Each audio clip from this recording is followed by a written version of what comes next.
Hello friends, welcome to our channel. ఈరోజు మరో interesting and కనువిప్పు స్టోరీతో మళ్ళీ మీ ముందుకు వచ్చేసాను. సో లేట్ చేయకుండా వీడియోలోకి వెళ్ళిపోదాం.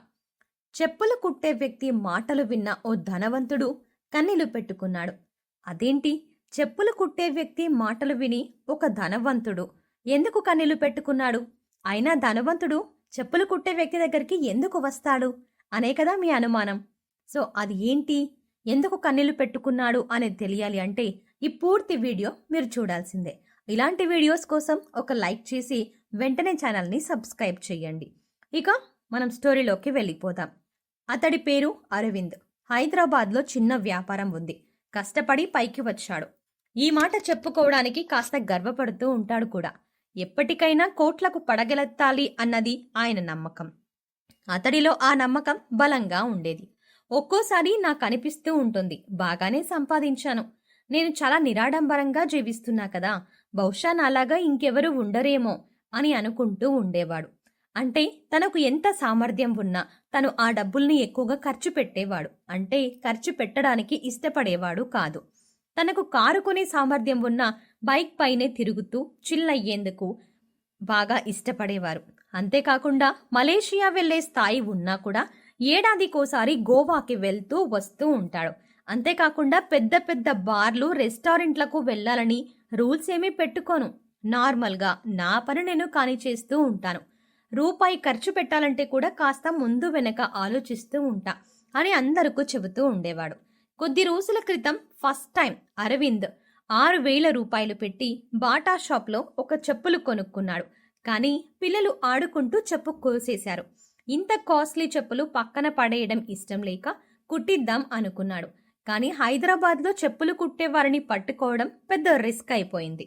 అయితే అరవింద్ ఓ రోజు ఆదివారం రోజు మటన్ తీసుకురావడానికి వెళ్తుంటే శ్రీరామ్ నగర్లో రోడ్డు పక్కన ఉండే చెట్టు కింద ఓ పెద్దాయన చెప్పులు కుడుతూ కనిపించారు. హమ్మయ్య, వారం రోజులుగా వెతుకుతూ ఉంటే ఇవాళ దొరికాడు అని అనుకున్నాడు. ఆయన దగ్గరికి వెళ్ళి, ఏం పెద్దాయనా, ఎప్పటిదాకా ఉంటావు అని అడిగాడు. మధ్యాహ్నం 12 గంటల దాకా ఉంటానయ్యా, ఆ తర్వాత భోజనానికి వెళ్ళి మళ్ళీ 2 గంటలకు వస్తా, పొద్దుపోయేదాకా ఇక్కడే ఉంటా అని చెప్పాడు ఆ పెద్దాయన, అంటే చెప్పులు కుట్టే వ్యక్తి. సరేలే అని అనుకున్న అరవింద్ మటన్ తీసుకెళ్లి ఇంట్లో వండించుకొని శుభ్రంగా తిన్నాడు. కాసేపు కునుకు తీసి తర్వాత చెప్పు తీసుకొని, అంటే తెగిన చెప్పు తీసుకుని తీరిగ్గా మధ్యాహ్నం 3 గంటలకు ఆ పెద్దాయన దగ్గరికి వెళ్ళాడు. ఏం పెద్దాయనా, ఆదివారం కూడా పని చేస్తున్నావు అంటూనే తెగిన చెప్పుని ఆయన చేతిలో పెట్టాడు. ఆ చెప్పు చూసి, బాగా తెగిపోయిందయ్యా, కుట్టడానికి కాస్త టైం పడుతుంది అని అన్నాడు. సరేలే, పర్లేదు, ఈరోజు ఎలాగో ఆదివారమే కదా, నాకు కూడా పెద్దగా పని ఏం లేదు, నువ్వు కుట్టు, కాసేపు ఇక్కడే కూర్చుంటా అని చెప్పి ఆ చెట్టు కింద కూర్చున్నాడు. ఈరోజు ఖాళీగానే ఉన్నాను అని అనుకుంటూ కూర్చున్నాడు. సరే, ఎలాగో ఖాళీగానే ఉన్నాను కదా అనుకొని ఆ పెద్దాయనతో అరవింద్ మాటలు కలిపాడు. ఏం పెద్దాయనా, ఎన్నేళ్ల నుంచి చెప్పులు కుడుతున్నావు అని అడిగాడు. మాకిది వంశపారంపర్యంగా వచ్చిన వృత్తయ్యా, మా తాత తండ్రి కూడా చెప్పులు కుట్టే బ్రతికారు అని చెప్పాడు. అరవింద్ కాస్త నిర్లక్ష్యంగా, సర్లే, ఈ వయసులో కష్టపడుతున్నావు, మీ పిల్లలు సరిగ్గా చూడరా, వాళ్ళు ఏం చేస్తున్నారు అని అడిగారు. దాంతో ఆ పెద్దాయన, మా కొడుకు ఇంజనీరింగ్ చదివి అమెరికాలో ఉద్యోగం చేస్తున్నాడయ్యా, అల్లుడు బ్యాంక్ ఉద్యోగి అని ఆ పెద్దాయన చెప్పగానే ఆ పెద్దాయన మాటలు విన్న అరవింద్కి బుర్ర తిరిగిపోయింది. ఒక్క మాటలో చెప్పాలంటే దిమ్మ తిరిగి మైండ్ బ్లాంక్ అయిపోయింది అని చెప్పొచ్చు. ఏం మాట్లాడుతున్నావు పెద్దాయనా, ఎక్కడ మీ ఇల్లు, ఏమాత్రం ఆస్తులున్నాయేంటి అని కాస్త తికమకగా అడిగాడు. షాద్ నగర్లో 7 సెంట్లలో సొంత ఇల్లుందయ్యా, మరో 2 ఇళ్ళు కూడా ఉన్నాయి, వాటిని అద్దెకిచ్చేశాను, నెలకు 25,000 అలా వస్తుంది. షాద్ నగర్ పక్కూరిలోనే 1 ఎకరం మామిడి తోట కూడా ఉందయ్యా అంటూ ఆ పెద్దాయన ఆస్తుల చిట్టా మొత్తం చెప్పాడు. ఆ పెద్దాయన అంత సింపుల్గా చెబుతుంటే అరవింద్ స్తంభించిపోయి ఆయన్ని కింది నుంచి మీది వరకు చూస్తూ, ఏ ఏం మాట్లాడుతున్నావు స్వామి, ఇన్నుండి ఎందుకు ఇంకా చెప్పులు కుడుతున్నావు అని అడిగాడు.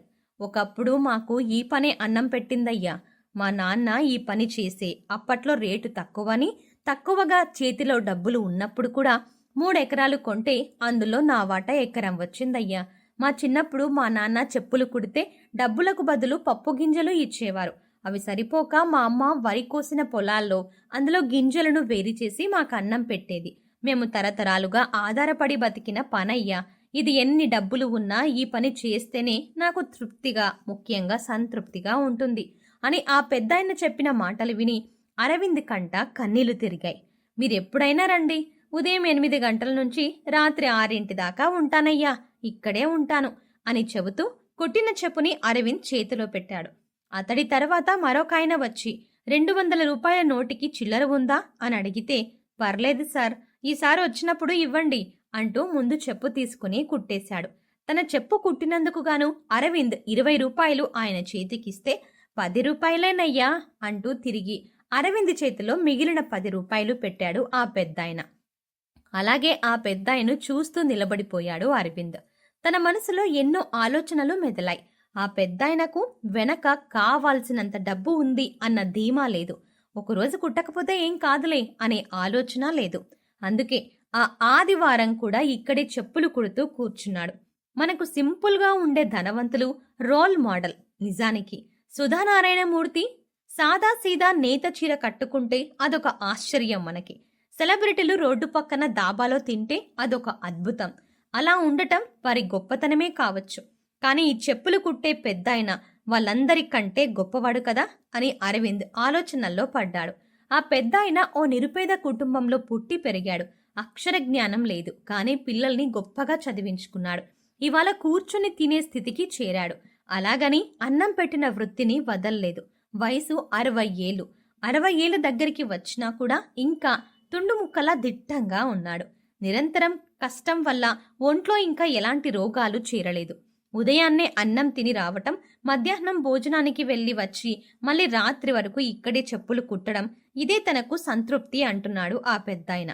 ఆ పెద్దాయన వైపు నుంచి చూస్తే ఆయనకిది విలాసవంతమైన జీవితమే. మనం చేస్తున్న పని ఏదైనా సరే దాన్ని దైవంగా భావిస్తే వచ్చే ఫలితం భవిష్యత్తు తరాలకి దిక్సూచి అవుతుందని ఈ పెద్దాయన నిరూపించాడని అరవింద్ మనసులో అనుకున్నాడు. అవును, గోవా టూర్లు వేసి సండే మటన్లు తింటూ వుడ్లాండ్ చెప్పులు వాడే నేను నిరాడంబరంగా జీవిస్తున్నానా? అలాగైతే ఈ పెద్దాయనను ఏమనాలి అని అరవింద్ తనలో తాను సిగ్గుపడుతూ అక్కడి నుంచి మెల్లగా ఇంటికి ప్రయాణం మొదలుపెట్టాడు. సో ఫ్రెండ్స్, ఇది అసలైన స్టోరీ. మరి దీనిపై మీరేమంటారు? మీ అభిప్రాయాన్ని కామెంట్ రూపంలో తెలియజేయండి. మరీ ముఖ్యంగా ధనవంతులంటే ప్రతి విషయంలో నాకేం తక్కువ, నేనెందుకు అణిగిమణిగి ఉండాలి అన్నట్టుగా బిహేవ్ చేస్తున్నారు ఈ కాలం యువత. సో ఈ పెద్దాయన్ని చూసి మనం చాలా నేర్చుకోవచ్చు.